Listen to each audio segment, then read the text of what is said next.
Bonjour à tous et bienvenue à notre jeudi libre et sans tabou en ce 14 janvier, date d'anniversaire du Doc Mayou. Bonne fête! Merci, José. Chers abonnés, joignez-vous. Écoutez, on était en train d'échanger, José et moi, et José m'a rappelé l'importance de suivre l'argent. Les Anglais disent « follow the money ». Oui, oui. C'est vrai, c'est vraiment vrai. Vous savez, si on enlève l'argent et le sexe,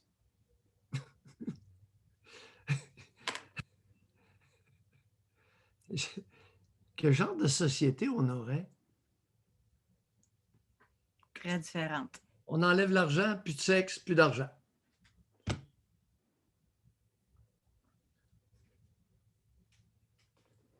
Mais pour dire aux gens pourquoi on en jasait, parce qu'on parlait là, de ce qui se passe actuellement aux États-Unis avec Donald Ouais. Trump, avec les républicains qui semblent ne plus l'appuyer. Il y en a plusieurs qui veulent même l'impeachment, etc. Mais c'est parce que je lisais un article dans le New York Times sur toutes les grandes compagnies. Hey, il y a des grosses compagnies qu'on ne soupçonnerait même pas qui financent à tour de bras les politiciens, etc.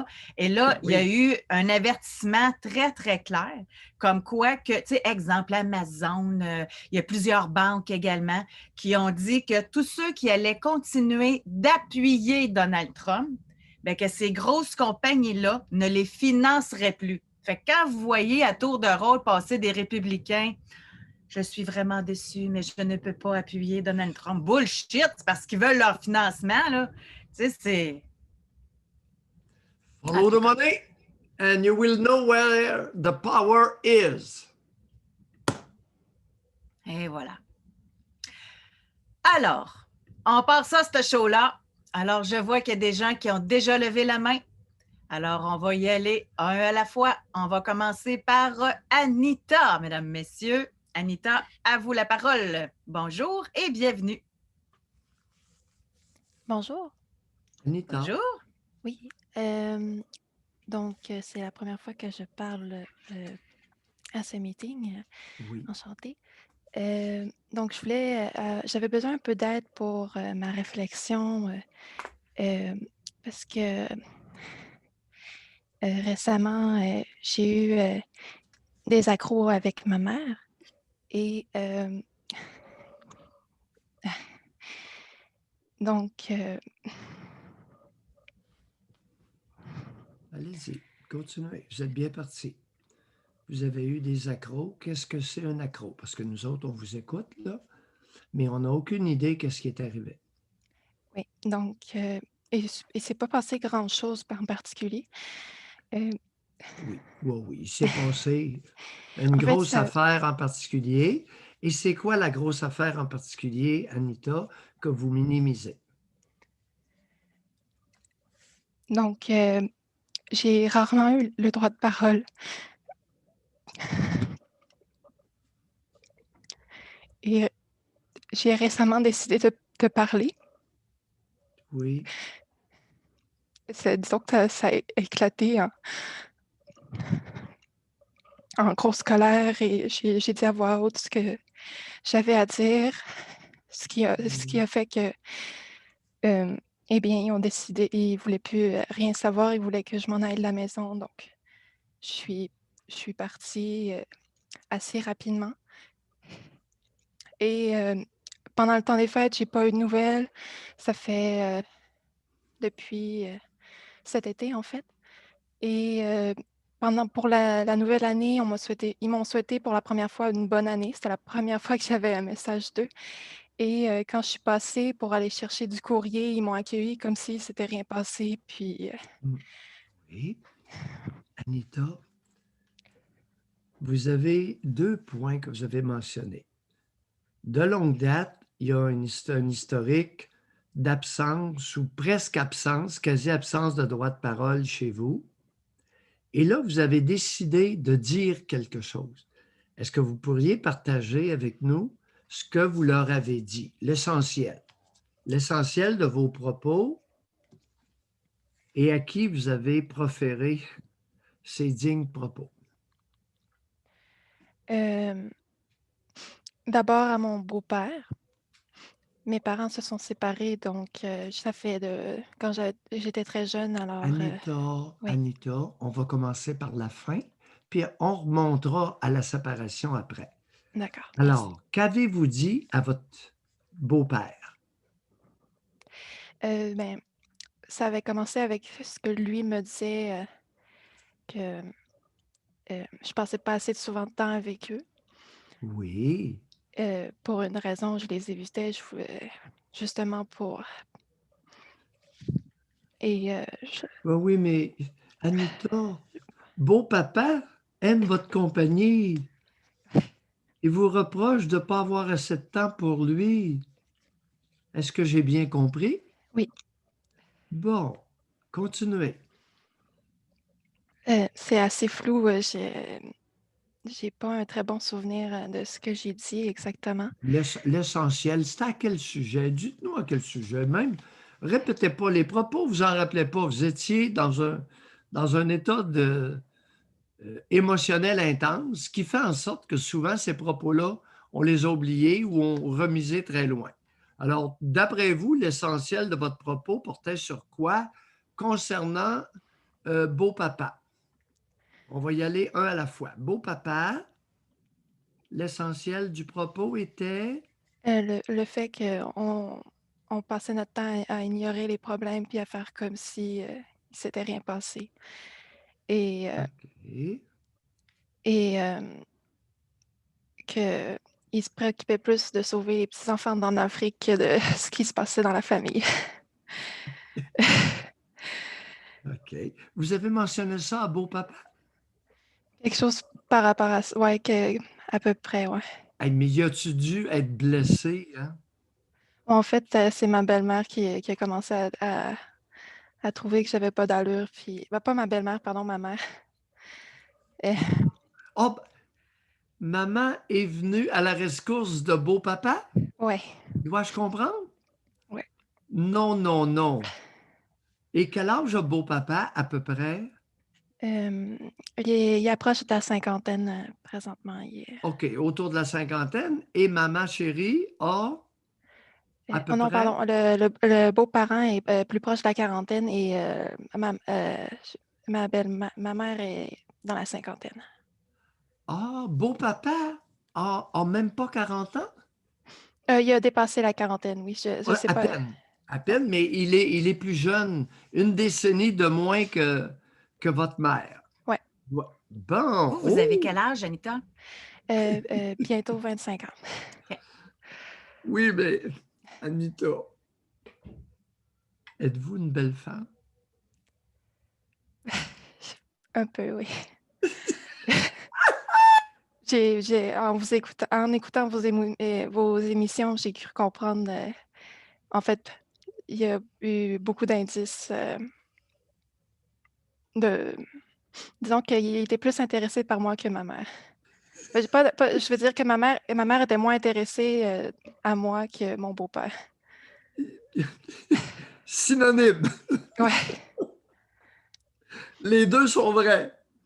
Alors, beau-papa, jeune quarantaine, trouve Anita très belle et nettement plus belle que la vieille fripée dans la cinquantaine. Ouais.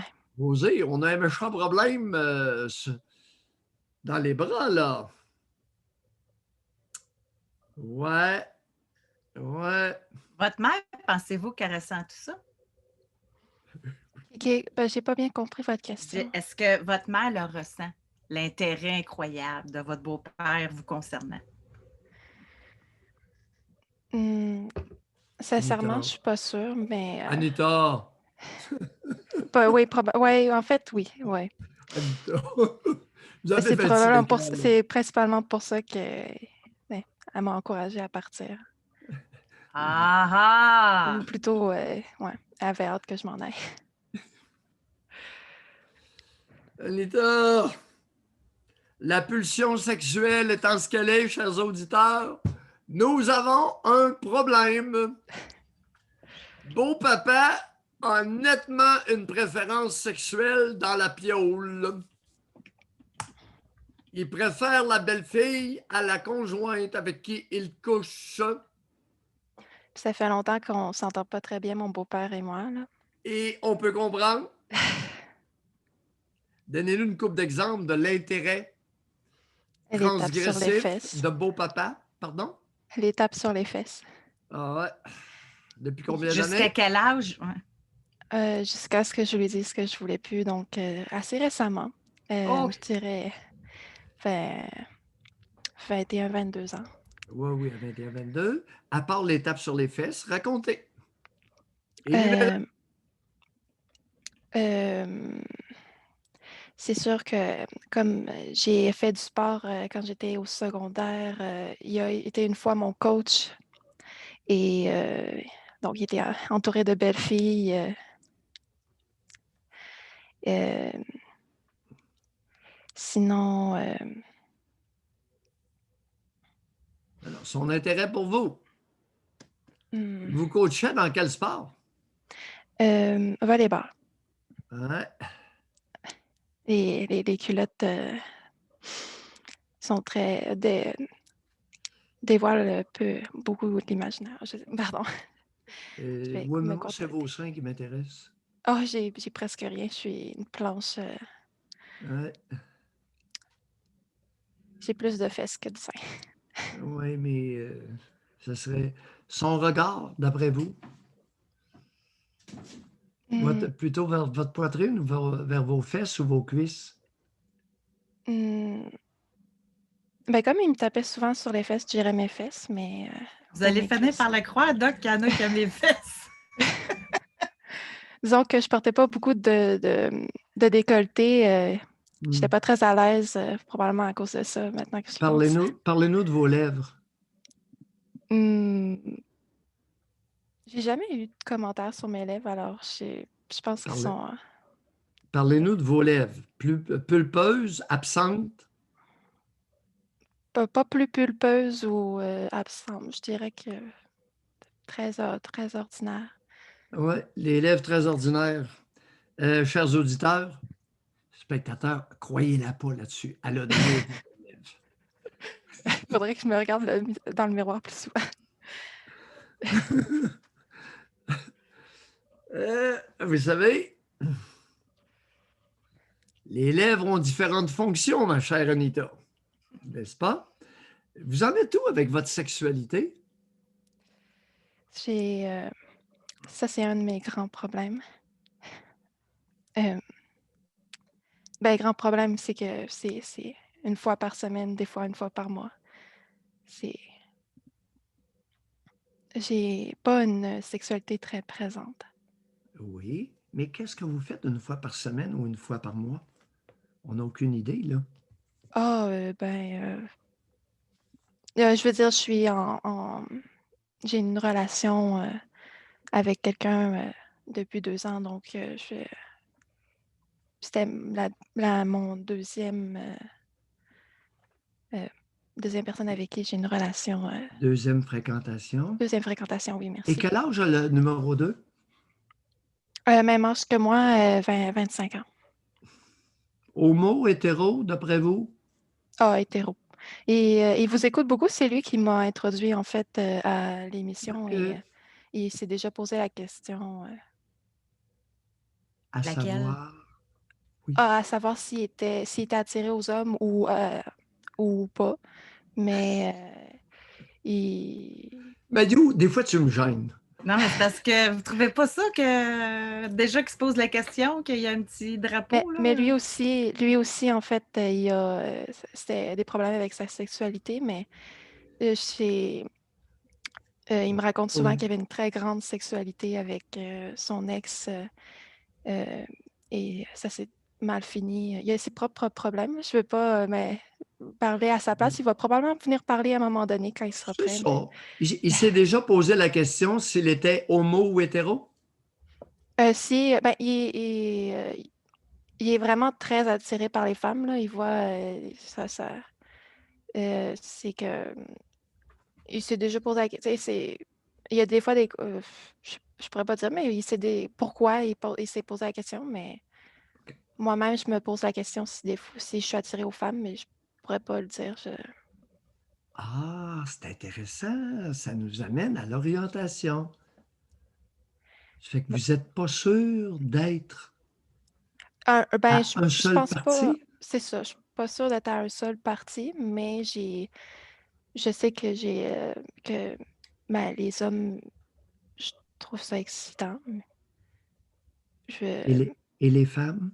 et les femmes, j'en trouve des belles, j'en trouve des excitantes aussi, mais j'ai pas eu de rapport. Je sais pas à quel point ça.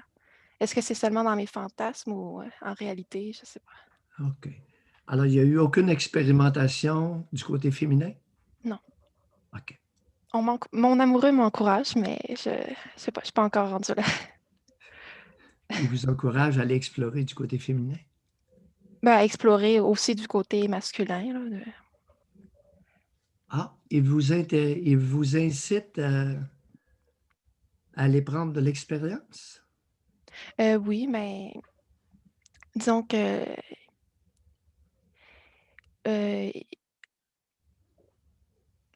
euh, lui aussi, mais on n'a pas discuté des relations libres, Hmm. donc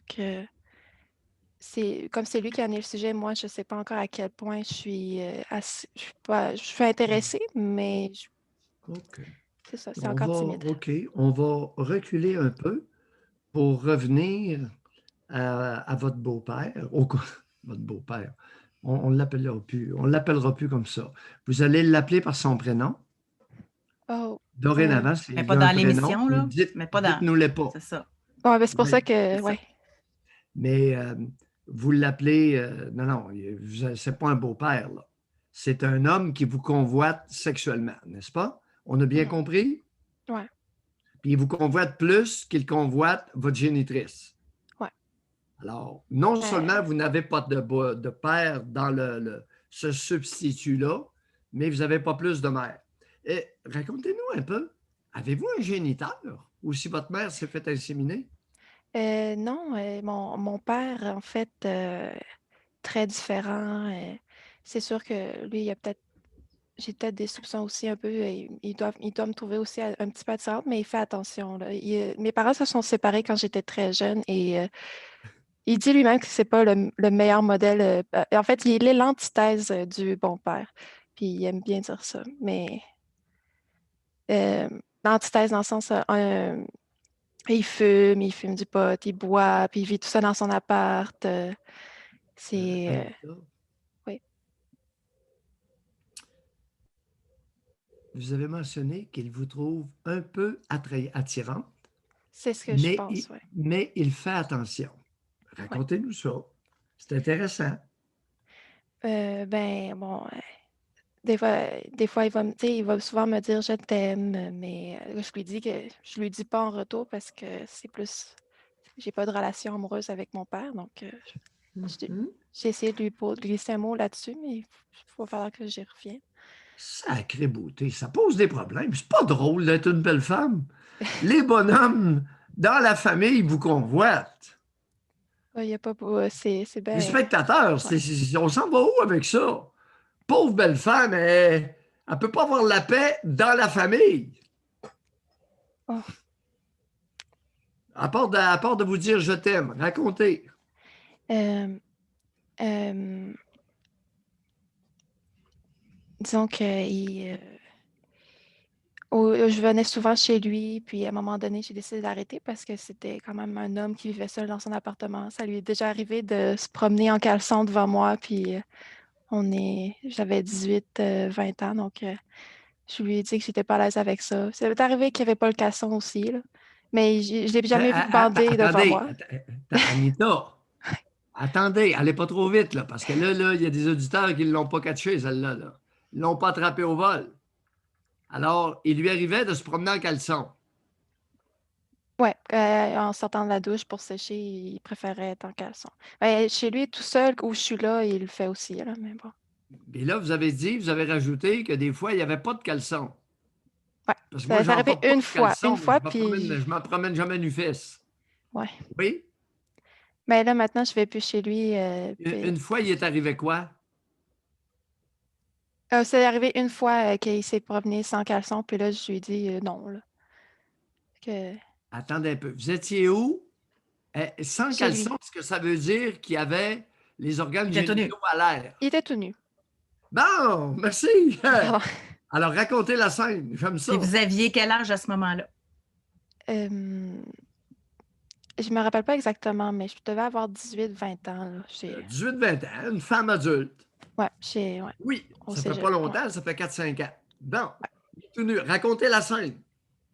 Ah ben, il est sorti, il est venu s'asseoir sur son siège, puis je lui ai dit, ben là, rhabille-toi, là, ça me tente pas. Puis il a chialé un peu, mais il s'est rhabillé, là. Mais il était Attendez. pas bandé, il a pas été bandé devant moi ou quoi que ce soit, là, il était... Et parlez-nous de son pénis. Quel genre de pénis qu'il a? Testicule? De quoi ça va l'air, le paquet? il y en a un gros. Je sais pas. Il était pas bandé, mais il est gros. Il est Je membré comprends pourquoi. fort. Je sais que mon père il a eu beaucoup de relations avec beaucoup de filles, là. C'est un tombeur un peu, fait que... Il y avait le paquet qu'elle a avec. Il Ouais. voulait se montrer. Il voulait vous montrer ça. Sa fille, écoutez, on est en 2020. José, écoute, les auditeurs, ça fait 5 ans de ça. OK? On est en 2021. Ça fait 5 ans. Le gars sort de la douche à poil, sa fille de 18-19 ans est là. Il va s'asseoir dans son fauteuil. Puis écoutez, le pénis est évident, c'est pas Oh, une graine qu'il y a là. franchement. Dans quel coin de la tribu ça se passe, ça, Anita, sans être trop spécifique, là? Dans quel coin de la tribu? Oui, oui, de la Dans quelle nation région canadienne du Québec? française. Ah, Québec. La ville de Québec.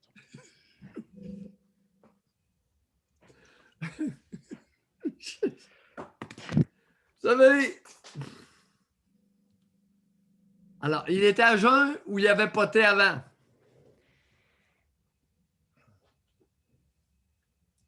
Ben, disons qu'à partir de midi, il a déjà bu de sa bière parce qu'il est levé depuis 4 heures le Oui. matin. Fait que ouais, Oui, mais cette fois-là, sa de- douche, elle prenait le matin ou le soir? Ou ben c'était en après-midi. Là. Je venais surtout en l'après-midi, je veux dire. après-midi? Ouais. Est-ce qu'il avait sa tête ou s'il était complètement gorlot ou ivre? Non. Disons que à ce moment-là, je remarquais pas autant, mais je me rappelle pas qu'il était ivre. OK. Je l'ai Vous en déjà vu seriez ivre aperçu. une fois, puis ça ressemblait pas à ça. Bon, bien déduit. Oui, Anita? Vous avez un père sans dessin. Le conjoint de votre mère, absolument pas mieux. Puis votre mère, elle, qui croit qu'elle est objet de désir face à son partenaire. Ça aide pas non plus, là. Mais présentement, j'ai quitté la maison, puis elle vit tout seul. Elle a sa propre chambre maintenant, qui était ma chambre. Elle vous a mis dehors et elle fait chambre à part. Est-ce qu'elle lui donnerait une petite punition? Est-ce qu'elle le punirait de quelque chose? Je sais pas, mais il prévoit de se marier bientôt. OK, puis ils font chambre à part. Ouais. José, avec l'entourage de Anita, tel que décrit, on veut devenir un pays. Aïe, aïe, aïe. Anita, racontez-nous un peu. Là, vous êtes seul en appartement? Non, en fait, je suis avec mon amoureux. Regardez, disons qu'on va laisser l'amour tranquille. Oui, pardon. J'ai ma relation. Vous vivez avec minimalement un coloc. Ouais. Bon, OK. Vous êtes en colocation. Le bail de l'appartement est au nom de qui?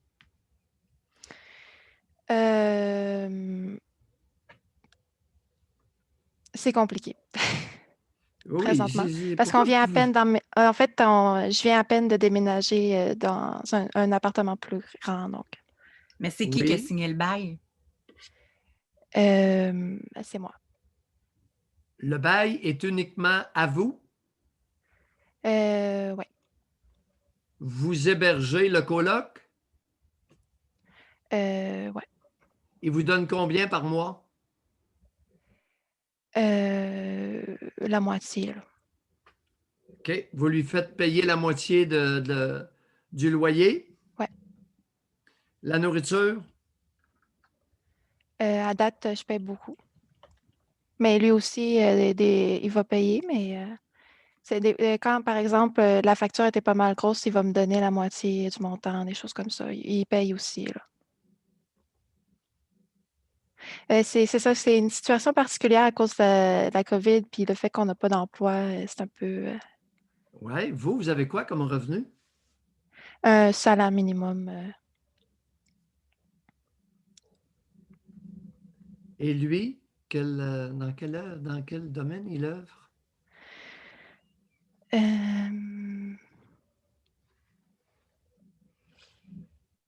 euh, disons que là, les questions ici à ce sujet sont un peu. OK. J'ai un peu de difficulté à répondre Oui. parce que je sais Oui. que c'est tellement précis Parfait. qu'on pourrait Oui, se oui, oui. OK. perdre notre anonymat. OK.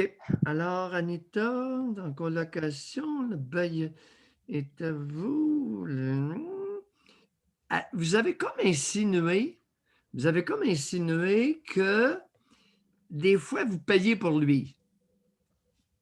Ben, payer pour lui, non. Là. Quand c'est des choses communes, je paye, mais je veux dire, par exemple, si il y a des choses qui est plus spécifique à lui, il va le payer lui-même. Ouais, OK. C'est OK. l'épicerie, tout ça, c'est moi qui je paye beaucoup, mais disons qu'il m'a beaucoup aidé disons OK. qu'il a beaucoup payé à ma place quand j'ai dû partir assez vite. OK. OK. Je comprends votre point. À date, il n'y a pas d'exploitation financière par votre coloc. C'est ça qu'on doit comprendre? Ouais, il n'y en a pas présentement. Disons qu'il est un peu mal à l'aise avec ça. Oui, oui, genre, écoutez, on n'en doute même pas. On va le croire sur parole. Et on Sûrement va qu'il doit voir ce qu'il y a. compenser. Hein? Il doit compenser puis faire beaucoup plus de ménage puis tout ça. Hein? Anita, Oui. vers quoi vous vous orientez? Vos projets? Euh, j'ai pas beaucoup de certitudes présentement. Peut-être. Non. Les certitudes, on n'en a pas. J'en ai pas, moi non plus. Non. Non. J'avais un contrat avec le 93.3 à un moment donné, coup de téléphone, puis c'était fini. Fait, les certitudes, on n'en a pas souvent dans la vie.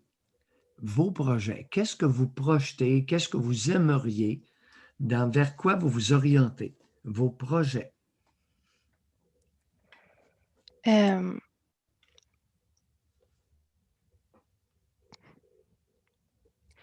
Euh, ben, peut-être, j'envisage de retourner aux études Oui. quand le COVID va avoir passé. C'est Dans quel difficile. domaine? Dans quel domaine? Euh, en infographie, peut-être, je ne sais pas En, encore. en infographie. Aviez-vous de la facilité au niveau scolaire? Non, j'ai pas de facilité au niveau scolaire. Ben, j'ai, j'ai beaucoup passé de justesse. Oui, mais Anita, comment expliquer que vous ayez acquis un beau niveau de langage en ayant peu de talent pour la scolarisation? Euh, m- ma mère, ma Oui. mère biologique, et j'ai fini un bac aussi, mais c'était pas le, Bon. ouais. Oui, oui, oui, oui. Vous avez fini un bac, ça paraît, parce que vous avez des capacités langagières et vous exprimez, vous êtes timide, réservé, mais vous avez un beau langage. Qu'est-ce qu'elle a, votre mère, qui aurait pu vous aider, vous influencer de ce côté-là? Mais elle travaille en enseignement, donc OK. OK. Elle est enseignante? ouais, OK. elle m'a beaucoup corrigé sur ma façon de parler. Euh, non.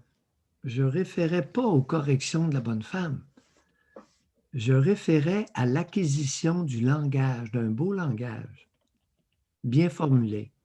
Et ça, c'est un talent naturel. Ça ne vient pas de la bonne femme. Ça vous est propre. Alors, la capacité langagière n'est pas acquise, elle est innée.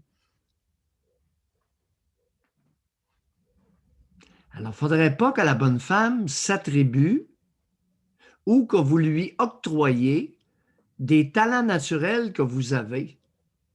Ce serait faire mauvaise. Vous comprenez ce que je viens de dire? Oui. Parce qu'il y a beaucoup de bonnes femmes qui aiment s'octroyer le crédit de talent que leurs enfants ont. Beaucoup de bonhommes font ça avec leur fils sportif aussi. Hein, il est sportif, il est bon au hockey, c'est grâce à moi. Comme son père. Oui. Je Alors, me une bonne rappelle femme, pas. oui, allez-y. Je me rappelle pas, par contre, qu'elle ait déjà qu'elle dit que c'était grâce à elle que je parlais mieux, mais Non, mais elle vous corrigeait. ouais. Hein? Donc, implicitement, véhiculant le message que c'est ces maudites corrections qui font en sorte que vous avez un très beau langage. Ouais. Est-ce que je me trompe? Non. Non. OK. Anita, nous avons fait un survol.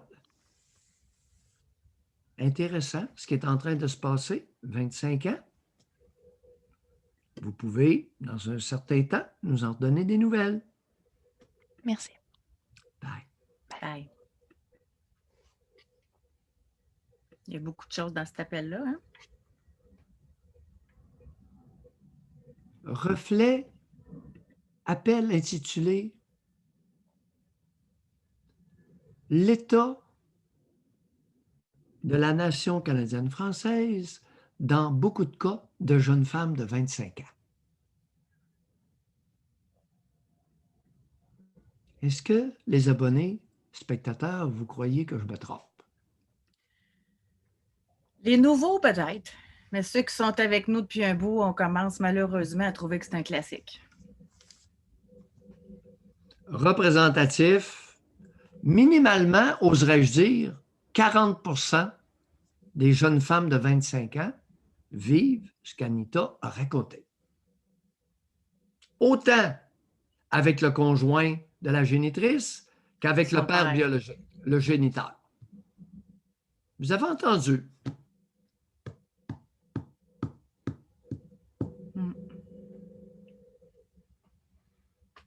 Très inspirant, n'est-ce pas? Alors, nous avons le privilège immense à notre tribune, au moins de désapprouver des espèces d'hommes des cavernes qui prennent leur douche, puis là, « Hey, ma fille de 18-19 ans, regarde comme j'ai un beau bat! »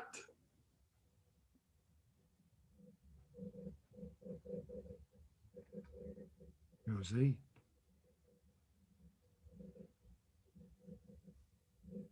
Mériterait d'être crissé en prison, ça. Un petit 6 mois. C'est criminel. Je pense pas qu'il y a grand monde qui s'oppose à ça. Ça s'appelle de l'exhibitionnisme. C'est un crime. L'exhibitionnisme est reconnu comme un acte criminel.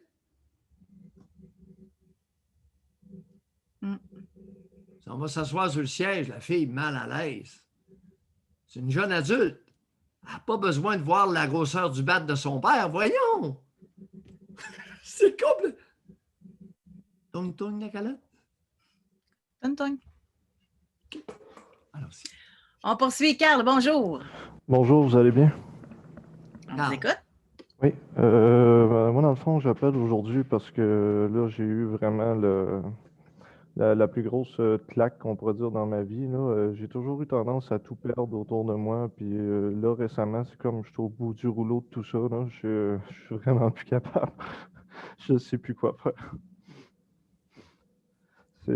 Récemment, j'ai perdu ma job parce que je suis considéré supposément par mes employeurs en psychose parce que je suis un complotiste. À chaque fois, je me suis toujours affirmé dans ma vie. Je perds tout autour de moi parce que je m'affirme dans le fond. Fait que je viens que je ne sais plus quoi faire. Oh, petite bête, quel âge avez-vous? 34 ans. 34 ans! Il est complotiste. Racontez-nous ça. Vous complotez quoi? Je complote rien du. Ben, complotiste, ça a l'air, c'est quelqu'un qui dénonce des complots. C'est pas quelqu'un qui fait des complots. Ben, racontez. Alors, quel complot avez-vous dénoncé? Ben, c'est par rapport à la situation de la COVID actuelle. Les complots. Allez-y, on vous écoute, imaginez-vous donc! On ne congédiera pas. Merci. Ben, dans le fond, On peut au moins, José, on peut au moins lui rendre ce service-là. Ça m'intéresse, moi, de savoir ce que vous pensez là-dessus. ben, Ben, moi aussi. qu'il On y ait- est deux minimalement. qu'il y ait un virus, OK, ça, je crois qu'il y a un virus, mais que toutes les mesures qui sont imposées, que tout ce qu'on vit actuellement est totalement absurde. Ça va vraiment au-delà de ce que ça devrait être pour, comme je vous ai entendu dire l'autre fois, tu sais, c'est surtout les personnes âgées qui sont affectées, c'est surtout pourquoi fermer l'économie pour ça? Genre, c'est ridicule. Puis le fait que je parle souvent des choses comme ça, puis que je dénonce, puis que ben, je viens que je dérange, puis ben, c'est ça. Là, on m'a mis à pied récemment pour ça. Là. Ben oui. Qu'est-ce que vous avez fait? Qu'est-ce que vous avez dit? Racontez-nous. Ben, je parle que, mettons, en tout cas, pas en détail. J'ai fait un résumé, là. Je ne sais pas trop comment en parler en détail. Là. C'est pas Non, nécessairement dites-nous, le qu'est-ce qui a sujet principal que conduit je à voulais votre jaser. congédiement? Ben, justement, c'est que je m'affirme, j'ai pas peur de dire que je pense, j'ai pas peur de dire que je considère un peu que c'est une espèce de, comment dire, tu sais, Staline puis Hitler, ça a commencé un peu dans le même genre, là, tu sais, des choses comme ça. C'est peut-être exagéré, mais tu sais, c'est petit à petit, toujours faire attention tranquillement, d'imposer des mesures, puis une Mais fois qu'elles sont Carl, instaurées, alors, faire des fausses concrètement, promesses, puis ensuite les faire oui, prolonger, tu sais. mais concrètement, vous étiez où? Vous avez, là, vous Dans avez quel perdu votre contexte? job. On peut en Ouais. parler, là? Alors, qu'est-ce que vous faisiez? Nommez pas l'entreprise, mais vous Non, non, ben, je faisiez quoi? travaillais comme répartition dans une compagnie de taxi. Là. Oh, répartiteur Oui. dans une compagnie de taxi. Hey, une sacrée belle job! Oui. Mais comment vous avez fait pour perdre votre job? Qu'est-ce que vous avez dit?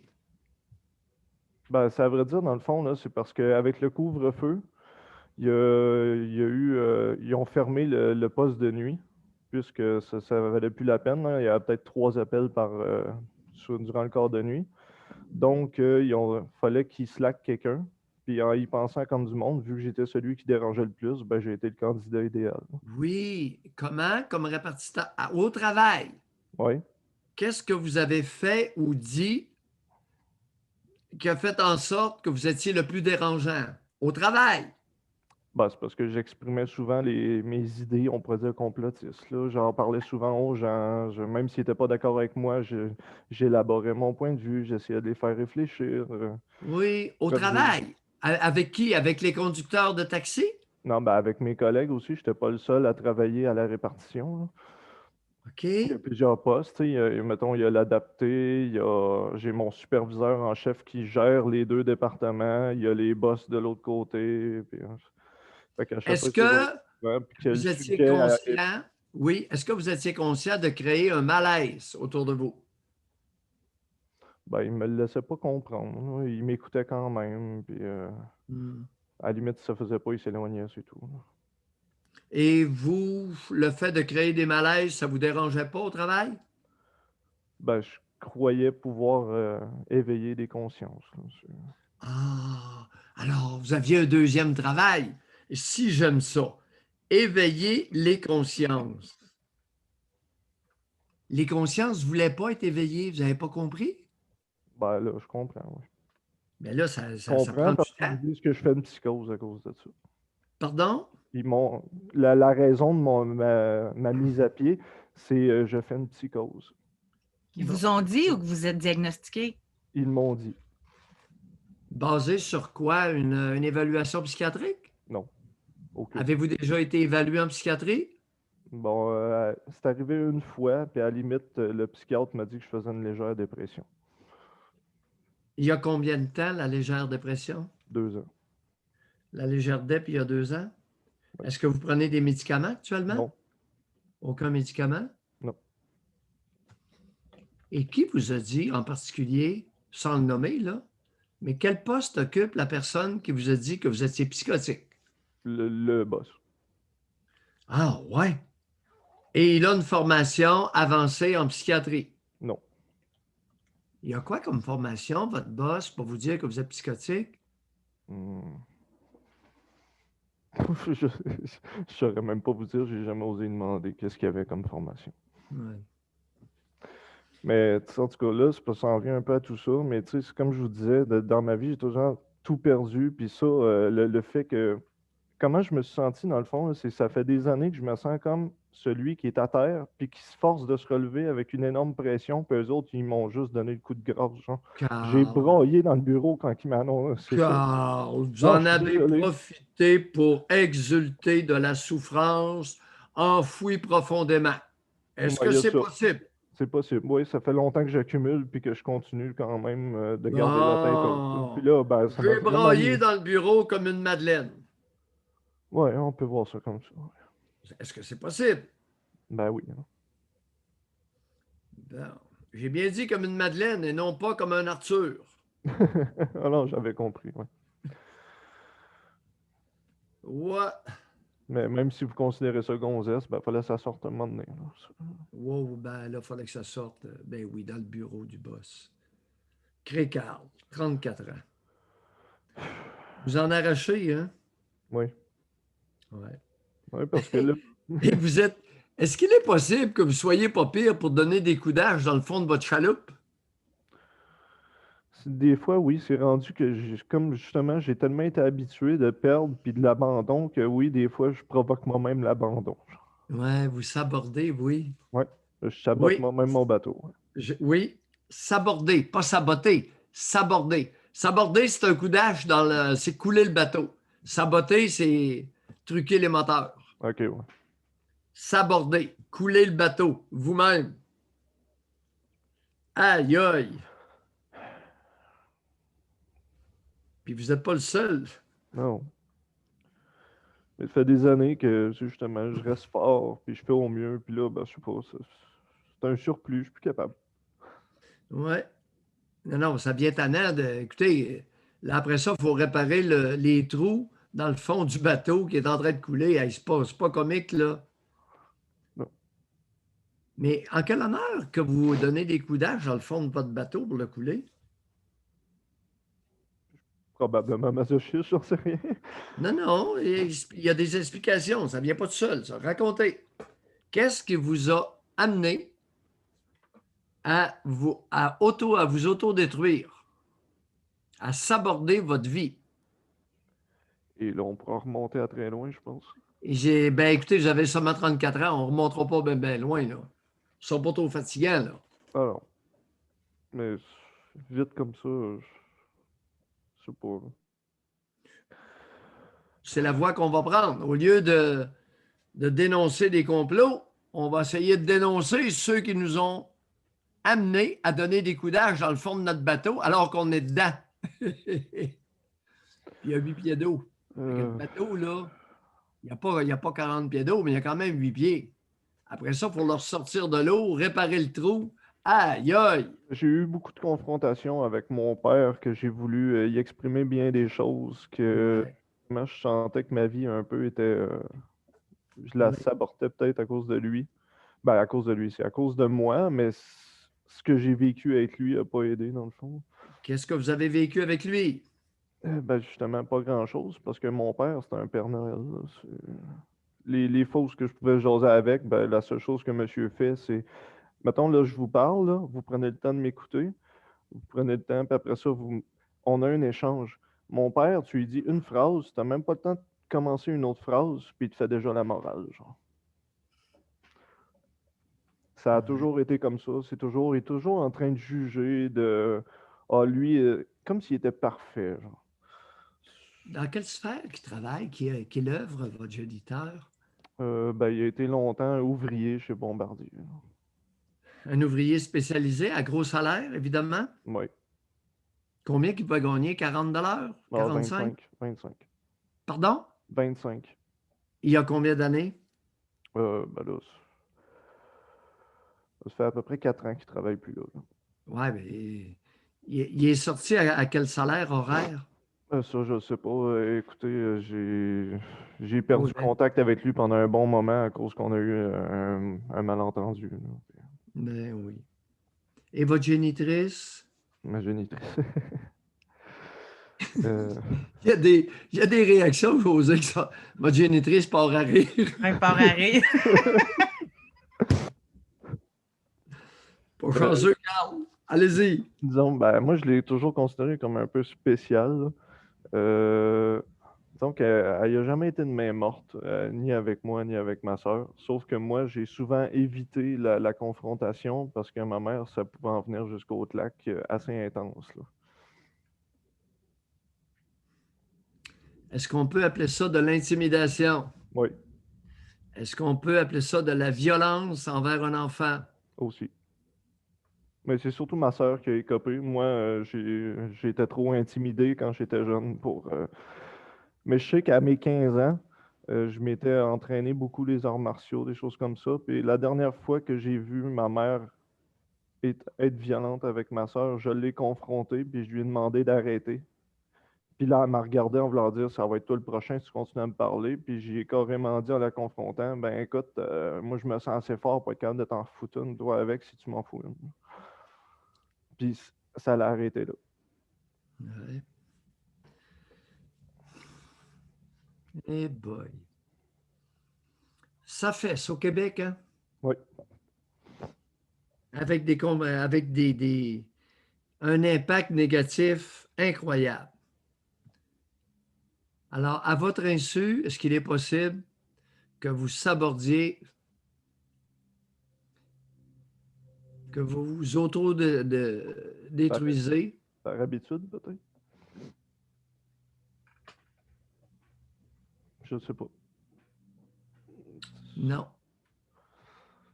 Par rage. Oh, ça, de la rage, c'est pas ça qui manque en moi. Ouais.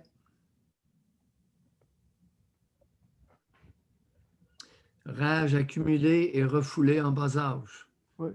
contre une mère abusive J'ai fait et un père relativement sans dessein. Est-ce que ça reflète la réalité? Ben, elle est très intelligente, mais disons qu'elle n'a pas toujours utilisé son intelligence à bon escient, là. Oui. Je parlais de votre père. Ah, mon père? Un géniteur plutôt sans dessein. Oui, moi, je considère que oui, oui. Hmm. Puis la mère violente. Oui. Violente avec les enfants qui sont moins forts qu'elle. À partir du moment où vous dites, hey, la bonne femme, je vais t'essayer. Oh! Oh! Elle ne veut pas avoir une mornif. Tiens, tiens, tiens. Ben, à vrai dire, c'était pour défendre ma soeur que j'ai fait ça, parce que moi, j'évitais toujours les claques, là.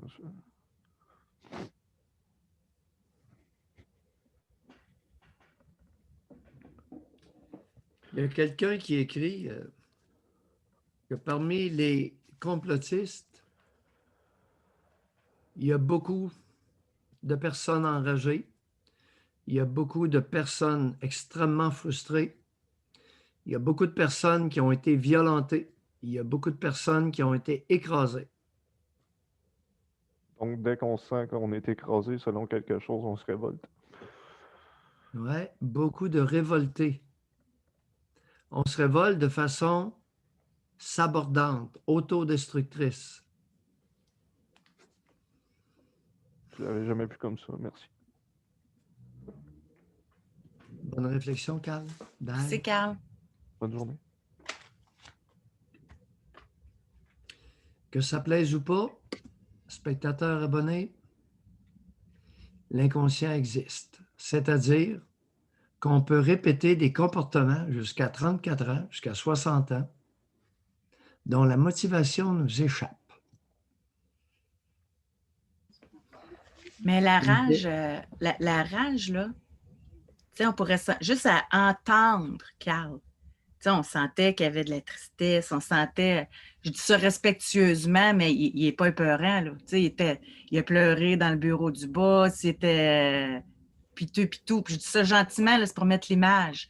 Moi, dans ma tête, quelqu'un qui vivait de la rage, c'est quasiment épeurant, là. Ça veut dire que la rage, elle peut se signifier de différentes façons, hein. Et elle peut être retournée contre la personne qui pogne une hache, puis au lieu de frapper quelqu'un, coule le bateau. Il bûche le fond de son bateau. Prétextant, dans un élan altruiste, vouloir éveiller les consciences. Éveiller les consciences de qui? Du géniteur et de la génitrice, qui ont été soit négligents ou carrément violents.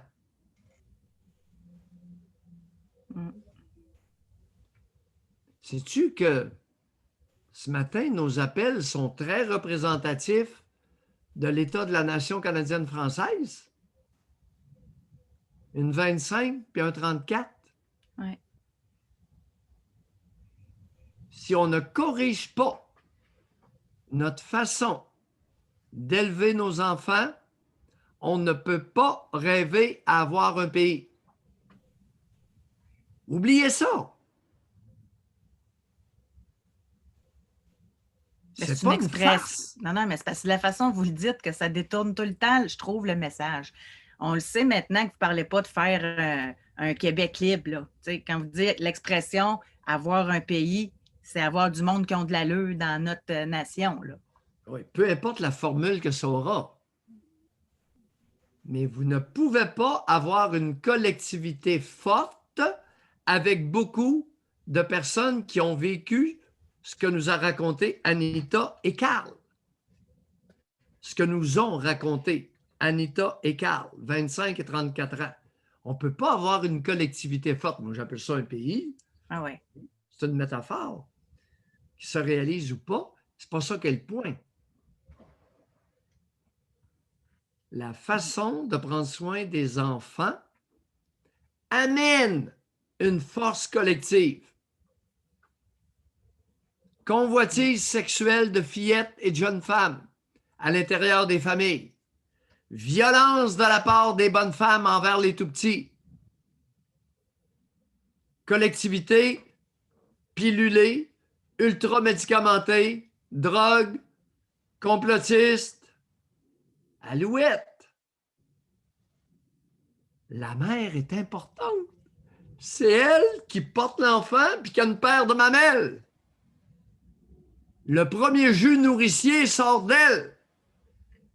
Sac à gosse, elles sont importantes. Beaucoup plus que vous avec votre sac.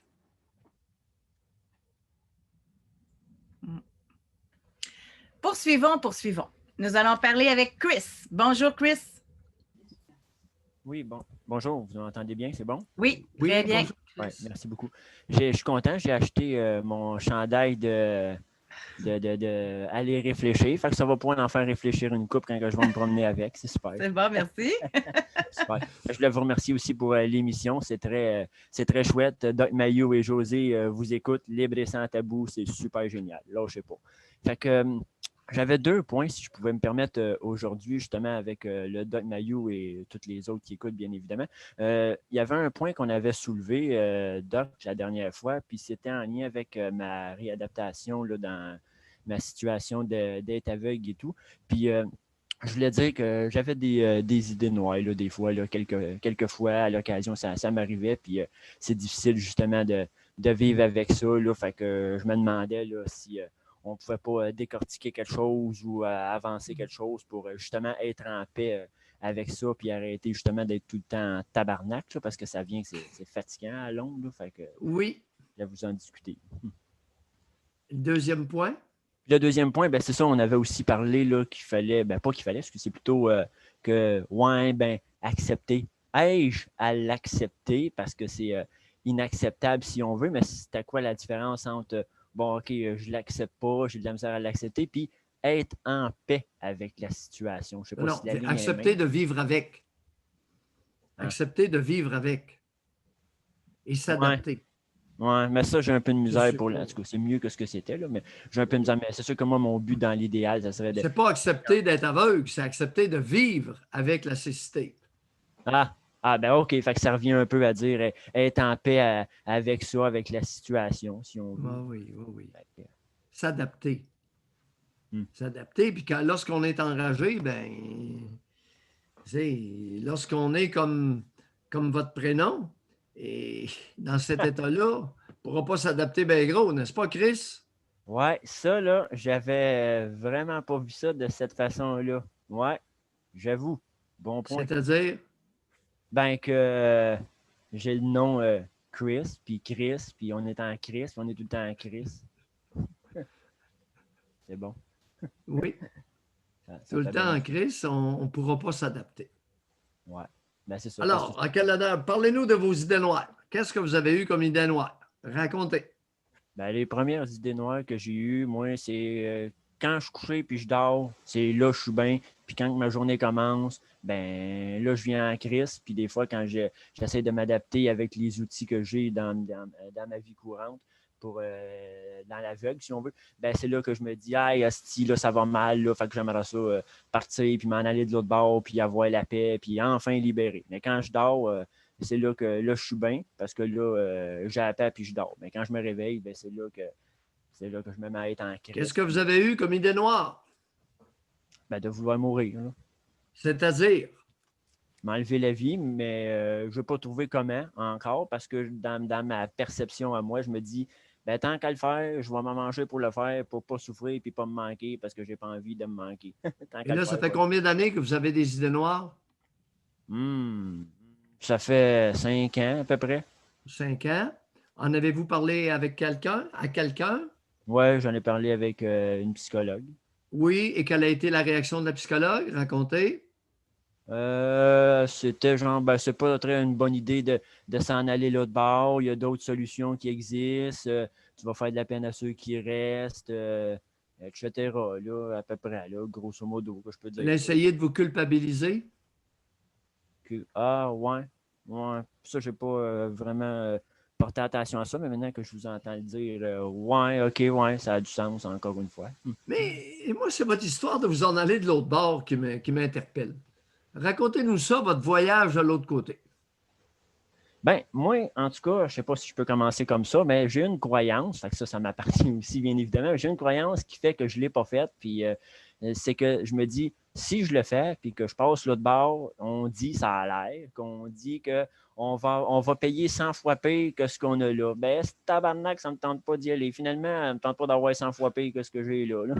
Fait qu'il y a ça qui fait que, que je n'y vais pas, puis que je ne le fais pas, là, aussi, là, mais... Sinon, c'est sûr et certain que je l'aurais sûrement fait, c'est sûr. Là. Il me restait juste à trouver le comment pour ne pas souffrir et pas me manquer. Puis bang, bang, one time, one shot, merci, bonsoir. On est rendu là bord puis on a appelé. Next, suivante, prochaine vie. Ah, ouais, prochaine vie. S'il y a prochaine vie, il y a, bien évidemment. Ben oui, parce que vous Croyez avez à quoi? cette... À la réincarnation, Chris? Bon, je sais pas. Je sais pas s'il y en a, mais moi, tout ce que je veux, dans le fond, c'est en réelle réalité, tout ce que je veux, c'est la vue, là, finalement. Fait que j'essaie de dire si on va l'autre bord puis qu'il y a une autre vie, puis que là, l'autre bord jouer, tant mieux. S'il n'y en a pas, ben tant Fait que pis. là, Ben, vous auriez perdu la vue dans cette vie-là parce que dans votre précédente, vous n'auriez pas été une bonne personne, c'est ça? ben, je sais pas si dans une autre, si dans une autre vie, si dans une autre vie, j'étais une mauvaise personne, mais moi, tout ce que je veux, c'est y aller avec, on va dire, la croyance populaire et puis dire qu'on a une autre vie. Bon, ben parfait. Fait que si on a une autre vie, je vais prendre l'autre, celle-là est finie, regarde, je ne vois plus. Tiens, mettons. La croyance Ouais. populaire, vous avez pris ça où? Ben, de ce que j'ai entendu depuis que je suis jeune, là, que ça aurait l'air qu'il y aurait une autre vie après celle-là. Puis, Ah, de la bouche de qui? ben, de mes parents, j'imagine. J'imagine. Je ne sais pas, moi. Ben, parce que c'est de la conscience sociale, des parents, la famille, les amis, de la conscience sociale, que je peux dire. C'est pas mal là que j'ai entendu ça. Vous avez quel âge? 39. Vos parents ont quel âge? 60. Ma mère, C'est à 60. mon tour à poser la question. Ouais. Dans quelle partie de la tribu là, vous avez grandi? Pas loin de Trois-Rivières, mettons, que je peux dire, sans trop être précis. OK. Oui, ça croit encore pas mal fort en Mauricie. à cause de la basilique Notre-Dame-du-Cap, que c'est une industrie. Fut un temps où c'était une des plus... il y avait 1 million de pèlerins par année au Cap de la Ah, ma Madeleine. grand-mère, c'était une méchante croyante, elle, en tout cas. Ça, c'est Ouais. sûr. Ça, je le sais. Oui, oui, oui. Parlez-nous de votre grand-mère. Et là, hey, ma grand-mère, elle, premièrement, elle s'inventait plein de maladies. Ma grand-mère, c'est la meilleure du monde, elle a tout vaincu les cancers du monde, elle les a tous tués. Puis elle croyait bien au petit bon Dieu, puis au petit Jésus, puis elle priait à tous les soirs, tous les matins, puis elle suivait la messe, puis le curé, puis à tous les fois, tous les matins. Puis Mais en quoi ces croyances vous ont dérangé? bah, sur les croyances, c'est parce que des fois, je trouvais que ça avait ni queue ni bon sens, des fois, là. Des fois, il ne faut pas ouvrir le parapluie dans la maison, il ne faut pas tourner un cendrier, il ne faut pas passer au-dessus d'une échelle, il ne faut pas dire des mauvaises affaires au petit Jésus, il ne faut pas être en crise après le petit Jésus parce que c'est pas gentil. Puis c'est pas Mais bon. vous avez entendu ça de vos oreilles ou ça Oui, ça, je l'ai entendu. Ça. Mais quel contact vous aviez avec cette femme-là? Une fois par semaine, on allait chez grand-mère, là, tout le monde, toute la famille. Là. Ah, ouais. De quel âge à quel âge? De connaissance, je dirais, peut-être de 12 ans à aller jusqu'à 20, même de 12 ans à aller jusqu'à temps qu'elle meure, finalement. Ça veut dire, ouais, celle-là, je me suis pas assez précis pour vous, parce que ça ne vous dit rien. Là. Je veux dire, jusqu'à 2015. Mettons, de 1993 à aller jusqu'à 2016-17, là, quand elle est morte. Je ne me rappelle plus si c'est 2016 ou 2017. Oui. Jusque dans votre trentaine. Ouais. Qu'est-ce que vous faisiez là une fois par semaine chez la vieille qui... Il faut y aller, là, puis si on y va pas, on n'est pas gentil, puis on est méchant, puis voyons donc, c'est ta grand-mère. Qui vous culpabilisait de ça? Ma mère. Raconte. C'était la mère de votre mère, ça? Dans le fond, ma mère, c'est la fille de ma grand-mère. Oui, OK. Ça aurait pu être la mère de votre père. Oui, je sais, mais je comprends ce que vous voulez dire. Mais, alors, vous étiez soumis à votre génitrice. Il faut y aller. C'est ça, exactement. Et quel était son outil ou sa façon de vous convaincre ou de vous culpabiliser? Racontez. C'est qu'il fallait y aller parce que si on y allait pas, elle était pour avoir de la peine. Puis malheureusement, la grand-mère était pour avoir de la peine si on y allait pas. Puis là, elle sera pas contente. Puis là, ça va faire parler dans la famille parce que la famille va être en tabarnak. Parce que, gros, le petit, là, il n'a pas été. Moi, il m'appelle le petit. Genre, j'avais 20 ans, 30 ans. Puis le petit, gros, le petit, il n'a pas été là. Puis les autres, ils ont le droit de pas y aller. Eux autres, c'est pas grave. Mais moi, si je ne vais pas. Hey, là, ça panique, là. Hey, le petit, il n'a pas été, là. Puis, hey, c'était peut-être une affaire, là. Il n'a pas encore été, là. Si j'avais le malheur de ne pas y aller, là, c'était le focaillage, là. Parce que... Chris, si vous n'aviez pas perdu la vue, vers quel genre de vie vous orientez-vous? Eh, Seigneur, ça, là, ça serait... Je veux devenir un grand auteur, scénariste. Justement, j'ai quelques scénarios d'écrits pour la télé et j'ai des formations de fait en biologie. C'est direct là que je m'en vais, même si pour l'instant, je n'ai pas la vue pareil encore. Fait que c'était là que je voulais aller aussi. Étiez-vous parti pour y arriver? Disons que un peu, mais là, avec le fait, depuis que je suis aveugle, là, c'est vraiment ça. Là, je suis vraiment décidé, puis c'est vraiment ça que je veux faire. Bon. Pourquoi qu'on parle de ça? C'est quoi le lien entre ce dont on est en train de parler? Peut-être parce que c'était de quoi pour m'accrocher à rester en vie, j'imagine. Ça, c'est encore ce qu'on me dit. Accroche-toi à quelque chose que t'aimes. Accroche-toi à tes passions. Fait que je me dis que, selon de déduction, c'est peut-être ça que vous voulez dire. Non. Non. Non. En tout cas, ça me garde en vie, en tout cas. Ça La l'aide. psychologue que vous avez consultée, avez-vous dit, essayait de vous culpabiliser? La génitrice que vous avez eue a utilisé beaucoup la culpabilisation pour maintenir un lien avec une personne qui ne vous apportait strictement rien. Est-ce que je me trompe jusque-là? Non, c'est pas mal ça. Continuez.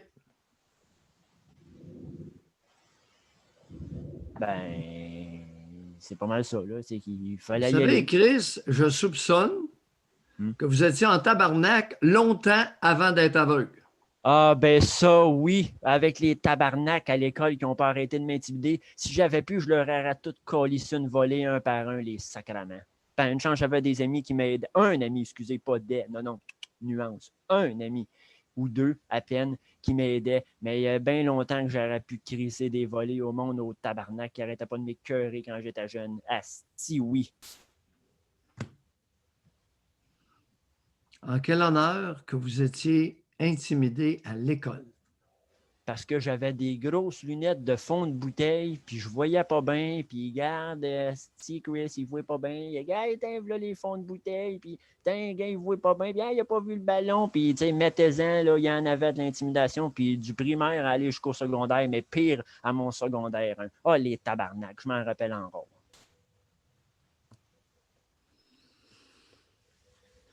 Alors, on a un individu qui est enragé pendant son enfance, devient aveugle, continue d'être enragé, à un point tel que la rage l'empêche de s'adapter.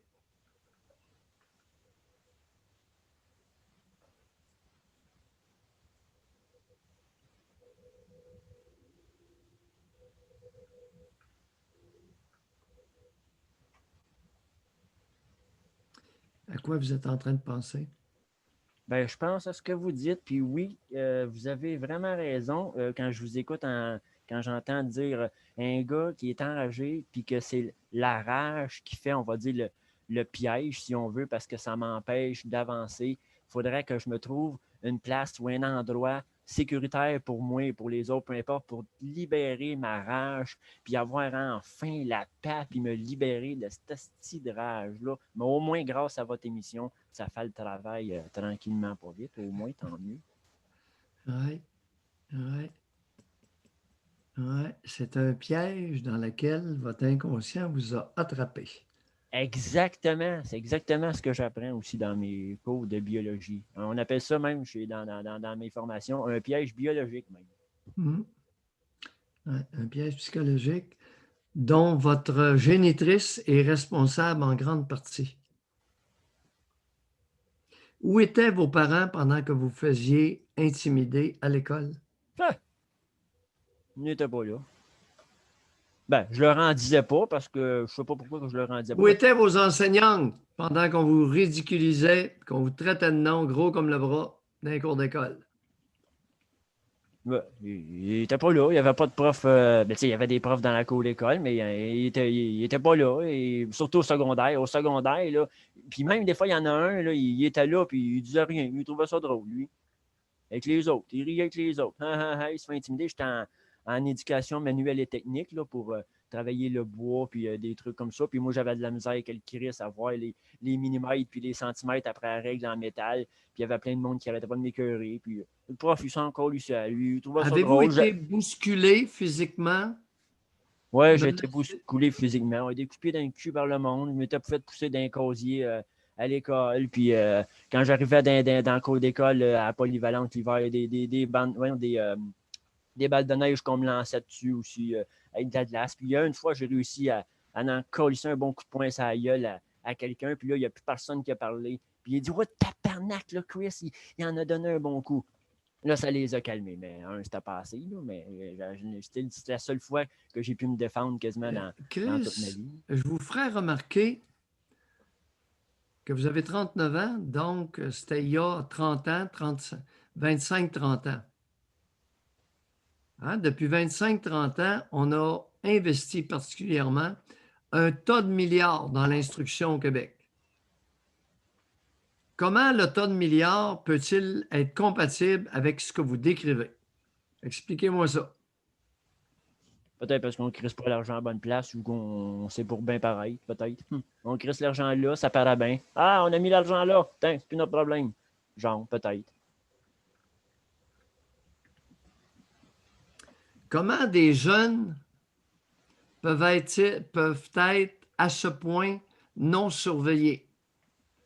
Que vous fassiez intimider, ridiculiser, coup de pied au derrière, balle de neige, jusqu'à temps que vous décidiez d'enclencher un. Sont Ouais. où les adultes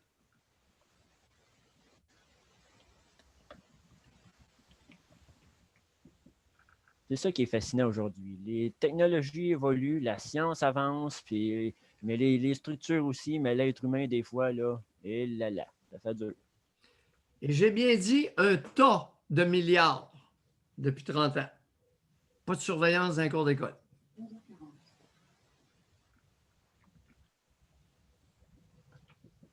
Puis l'homme qui est là, lui, il rit avec les autres. C'est drôle.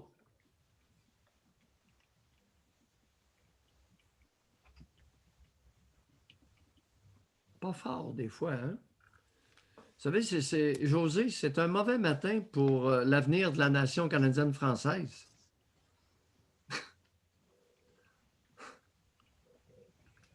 Parce que les appels sont très représentatifs de beaucoup de monde.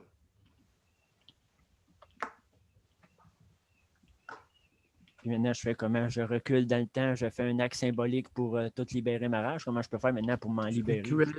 Voir votre grand-mère comme elle a été, une crackpot.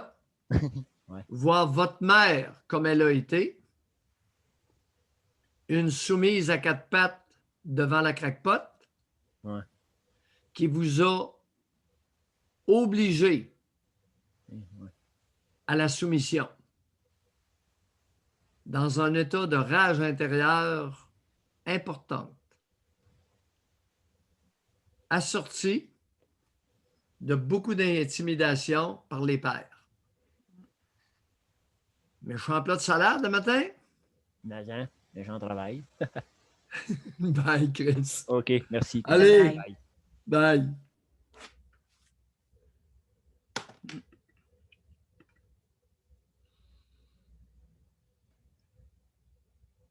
Intéressant d'écouter le monde. On apprend toutes sortes de choses.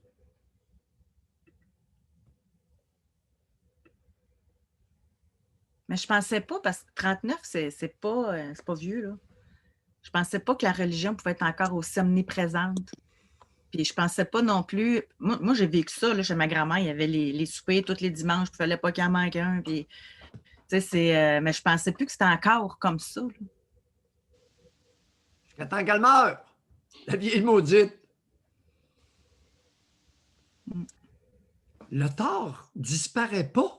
Le tort causé par les bonnes femmes au-dessus de la tête de Christ, il est là. Ça va même jusqu'à l'empêcher de s'adapter à un handicap important. Christ est en Christ parce qu'il a toujours été écrasé. Puis là, on n'a pas exploré sa relation avec sa génitrice. Encore une patente qui n'a pas d'allure. Le géniteur, pas plus intelligent.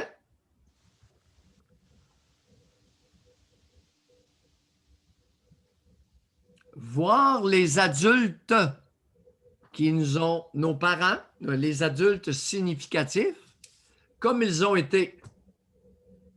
Sa grand-mère était une dérangée mentalement. Sa mère le forçait à aller là tous les dimanches. Quelle était la motivation? Tu veux le savoir?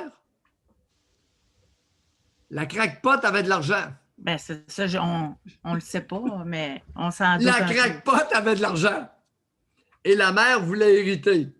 Fait qu'elle a utilisé son fils pour être sûr d'être sur le testament. Veux-tu gager avec moi? Comme on disait ce matin, l'argent et le sexe. Hein? S'il n'y avait pas ça, quel genre de... Follow the money! Oui. Suivez le fil de l'argent, c'est hallucinant ce que vous allez découvrir. Le temps file, Doc. On va parler avec André. Bonjour, André. Hey, salut. André. Allô, André. Oui. Vous m'entendez bien? Excellent, good. Oui. Bon, je vais essayer de faire ça vite. Je pense qu'il me reste juste 5 minutes avant que je dois aller en quelque part d'autre. Premièrement, je voulais juste dire que c'était super cool d'entendre les témoignages du monde aujourd'hui. À chaque fois, j'apprends quelque chose d'intéressant. Puis aussi, ce qui est le fun, c'est que quand d'autres personnes me parlent, je suis comme « Ah, vous n'êtes pas seul. J'ai déjà entendu des histoires comme ça de d'autres personnes. » Donc, j'essaie d'un peu déconsoler. Mais bon, aujourd'hui, j'aimerais faire ça un peu en termes de psychologie humaine. Puis, je suis un peu frustré envers le gouvernement du Québec en ce moment. Je ne suis pas au Québec en ce moment, mais j'observe ce qui se passe. Puis moi, je me questionne sur, il y a un genre de laisser, on ne veut rien faire. Il n'y a pas de proactivité au Québec. Puis je vais vous donner quelques exemples. Par exemple, il y a eu l'événement au début, quand il y a des tests COVID qui sortaient. Moi, j'étais étudiant à l'Université McGill et j'ai écrit à l'université, j'ai dit, vous avez plein de machines PCR qui traînent puis qui ramassent de la poussière. Pourquoi vous ne les collectionnez pas toutes? Vous les mettez dans un gymnase puis on part les tests. Puis, je n'ai pas eu de réponse. Donc, ça, c'est un exemple de rien faire. Je pense que le peuple a des solutions, mais on dirait que les personnes qui veulent prendre des décisions ne veulent pas rien faire. Ça, c'est un exemple. Deuxième exemple, récemment, il y a eu le ministère du Transport qui demande aux gens de faire le test PCR en rentrant au Canada. Et j'ai écrit au gouvernement, j'ai dit, voici, premièrement, pourquoi vous faites ça? Pour moi, scientifiquement, ça a un peu de sens, mais pas autant de sens que ça. Mais je trouve qu'il y a des mesures différentes qui auraient pu être prises. Je trouve juste qu'il n'y a pas assez d'actions qui sont prises. Puis je parle avec mes parents, je dis, écoutez, ils pourraient construire des hôpitaux dans le Mont-Royal. Les gymnases, maintenant, à l'Université McGill sont vides. On pourrait remplir ça de gymnases. Mais là, je me fais dire qu'on a de la main-d'œuvre en manque. Mais là, j'ai dit, écoutez, j'écoutais le Doc Mayou, lui a travaillé dans le système médical, puis il dit, c'est pas le manque de main-d'œuvre, c'est pas les bras qui manquent, c'est la gestion.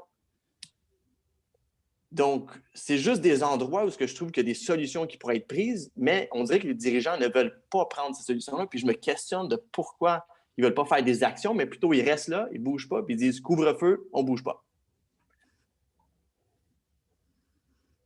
Vous savez, continuez. Les supposés dirigeants ont dirigé le ministère de la Santé de très longue date. Ils ont vendu la salade collectivement à notre nation que les services publics pouvaient couvrir mur à mur tous les besoins. Ça, c'est la prémisse de base, cher André.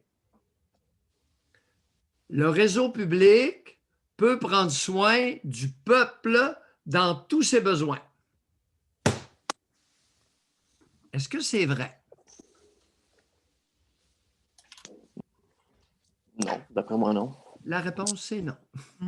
La preuve, vous l'avez. Ben là, notre système va péter. On va fermer les rues pour sauver des vies et sauver notre système de santé. Ah ouais? Pense ça, toi. Puis là, ils ont construit des poulaillers. Des gros poulaillers pour les mourants et les vieux. Ben, quand il y a un microbe qui rentre dans le poulailler et qu'il n'y a pas de compartiment, ben, toutes les poules l'attrapent. Oh, ouais, mais on ne savait pas. Oh, ouais. Vous ne saviez pas. Ben là, vous le savez. Ben oui, mais là, les vieux, ils vont mourir. Il faut tous les emmener à l'hôpital. Non. Vous ne pouvez pas emmener tous les vieux qui attrapent le COVID, le virus chinois à l'hôpital. Non, vous ne pourrez pas. Ben non, ben là, les vieux sont prioritaires. Les cancéreux, les cardiaques, on renvoie ça chez eux. Ah oui. C'est une façon de voir les choses. L'État a cru, a toujours été convaincu depuis Castonguay 1960 et Coq. Ça fait au moins, écoutez, ça commence à être vieux, car ça fait 50 ans, au-delà de 50 ans, que les services publics au Québec pouvaient répondre à tous les besoins. Moi, ce qui m'inquiète, là, c'est comme quelqu'un comme André, censé. Moi, André, ce que vous avez dit, je trouve ça très brillant. Premièrement, vous l'avez réfléchi, vous avez pris action, vous les avez contactés. Fait que je me demande combien de cerveau comme André ont pris le temps de faire ça pour aider. Tu sais, on demandait des bras, là, on a du cerveau, là. Tu sais, mais Puis je me dis, il y en a combien des idées comme ça qui n'ont même pas été lues parce que ça ne venait pas d'eux autres, là. C'est un peu inquiétant. Juste André, ce qu'il nous a dit ce matin, ça a une logique. C'est intéressant, c'est à développer. Il y en a combien des André qui ont fait ça, peut-être?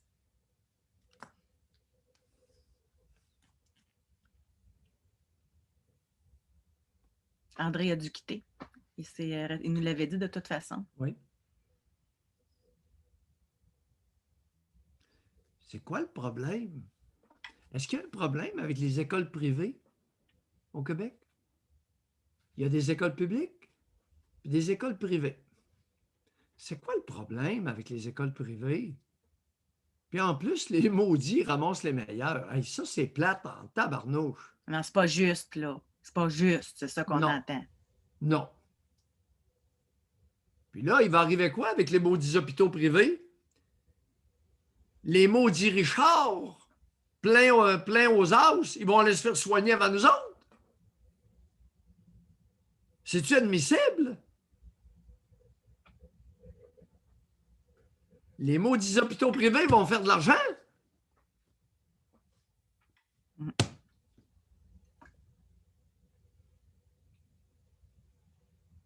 J'ai été approché en 1992 par un groupe d'investisseurs lors d'un congrès de psychiatres à Toronto.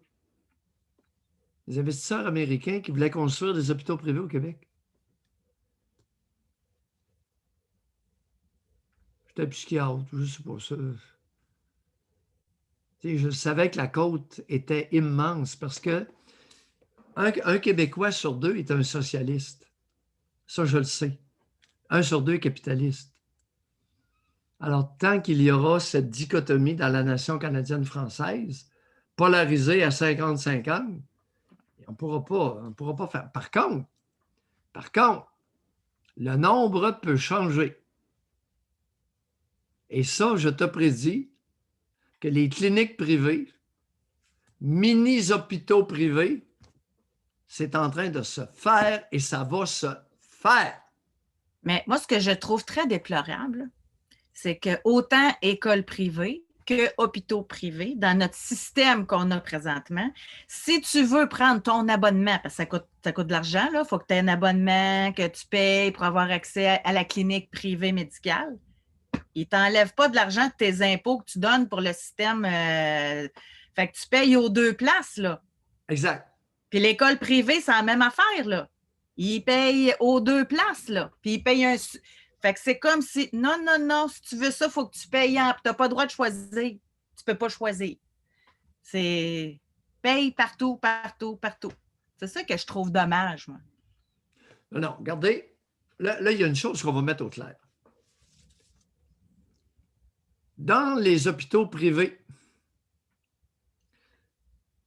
probablement, la plupart des médecins vont être aux deux. Ils vont travailler dans les hôpitaux publics, puis ils vont travailler aussi dans les hôpitaux privés. Alors, vous allez avoir les mêmes services, à l'exception de quelques détails. Vous allez attendre moins longtemps au privé. La liste d'attente n'existe pas ou à peu près pas.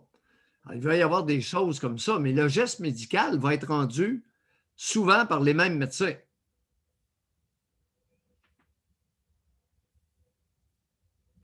Dans les cliniques, à Montréal surtout, on observe qu'il y a des cliniques privées où il y a des médecins spécialistes qui prodiguent des soins, toutes sortes de soins médicaux, d'intervention médicale. Ces mêmes médecins-là le font aussi à l'hôpital public, mais il y a une liste d'attente. Alors, ceux qui ont de l'argent vont passer avant. No money, no candy, disent les Anglais. Bon point de Mademoiselle 27. Quand tu es au privé, par exemple, tu choisis ton médecin. Bon, au public, souvent aussi. Bien, au public, pas tout le temps. Tu prends celui que tu peux avoir quand tu en as un. Oui, à l'heure actuelle. Mais si on désengorge le public, avec un privé raisonnable, il va y avoir plus de latitude. Alors, François Legault et compagnie, Christian Dubé, vous allez être moins inquiets parce que votre système, vous ne serez plus obligé de bloquer les rues, fermer les rues à 8 heures le soir, supposément pour sauver votre système. Parce que votre système va avoir une capacité d'accueil nettement supérieure. Exemple, depuis 41 ans, je n'ai de cesse que d'entendre des médecins spécialistes qui disent « J'ai pas assez de temps de salle d'opération ». Je l'ai toujours entendu. J'ai pas assez de temps de salle d'opération. Il travaille 1 journée et demie par semaine, alors qu'il pourrait opérer 4 jours et demi. La réalité, c'est ça, les amis. C'est plus facile de reprocher aux médecins de ne pas faire beaucoup d'heures que de reprocher au système de mal gérer comment que ça se passe. Vous avez pris, chère collectivité, une avenue qui est fort chaoteuse. Ne comptez pas sur moi pour déplorer l'effet des chaos et que votre tête cogne au plafond de votre auto régulièrement. Se pourrait-il que beaucoup d'entre vous récoltent ce qu'ils ont semé? Vous êtes socialiste à la cubaine? Récoltez. Mais venez pas me faire broyer puis me demander de respecter le couvre-feu le soir sur les routes, prétextant sauver le système de santé. Êtes-vous tombé sur la tête? On va ruiner l'économie? On va écœurer le monde à l'os pour sauver notre système de santé. Pensez-vous réellement que vous allez embarquer la collectivité là-dedans? Pas sûr.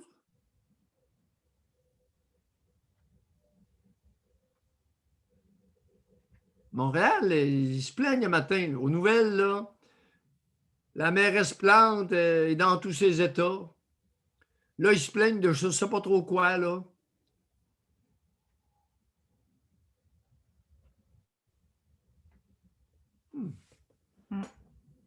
C'est un beau mot de la fin.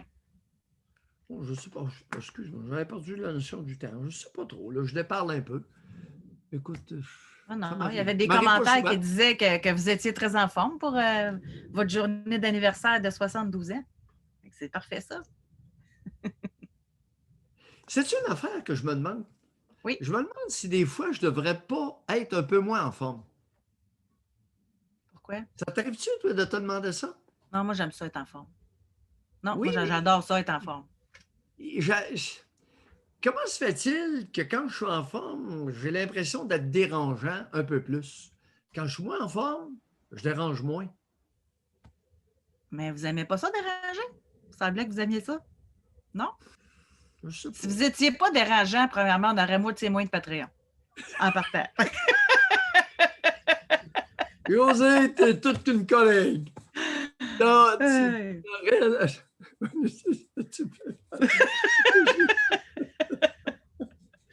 T'arrives, aïe, aïe, aïe, perdu complètement. Tu me déroutes. Tu me déroutes. Elle est bonne. Je suis complètement déroutée. Et elle est vraie. Fait que profitez de votre journée. Mais je sais que pour vous, la fête, l'anniversaire, c'est pas important, là, mais en tout cas. Non, non. Mais profitez de votre journée. Écoute, oui, ouais. Non, je travaille. Je travaille et j'aime ça. Mais merci aux abonnés pour le privilège. Écoutez, 72 ans, là, je commence à être tout seul de ma gang en sacrement. Certain. Hey, il y en a comment 72 ans au Québec qui ont une voix qui s'adresse au public? Une tribune, oui.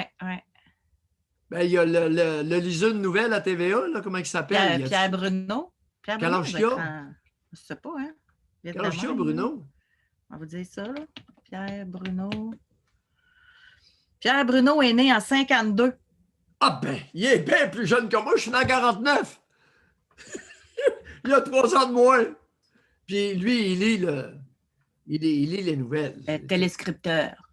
Oui, oui, il lit le téléscripteur, tandis que moi, je lis Les journaux. mon... Les... Je lis ce qui est écrit dans ma tête. C'est ça. Je vous lis ce que je vois dans ma tête. Et écoutez, là, avec... Ouais. C'est Puis les- vous lisez le monde, comme certains disent, vous lisez le monde aussi. Vous êtes bon. Ouais. Ben là, écoute, après 41 ans, Il faut bien que ça paraisse, ces études-là, puis cette expérience-là. ouais, José, l'art de me dérouter. On est quelle journée aujourd'hui, là? On est journée de votre fête, 14 janvier, en ce jeudi. On Et est on se jeudi? retrouve, oui, puis on se retrouve Bon, lundi. attends un peu, là. Faut que je rapporte mes idées. Oui, jeudi, demain on est en congé. Puis on recommence lundi. Merci beaucoup, les abonnés, spectateurs. Un gros merci. Hey, écoute, ça commence à être... ça m'impressionne. Hey, je veux juste dire de quoi, David. Il dit, j'ai levé la main pour rien il y a plus de 15 minutes, franchement. Ben, vous êtes chanceux. Il y en a que ça fait 40 minutes qu'ils ont levé la main. Fait que c'est comme ça.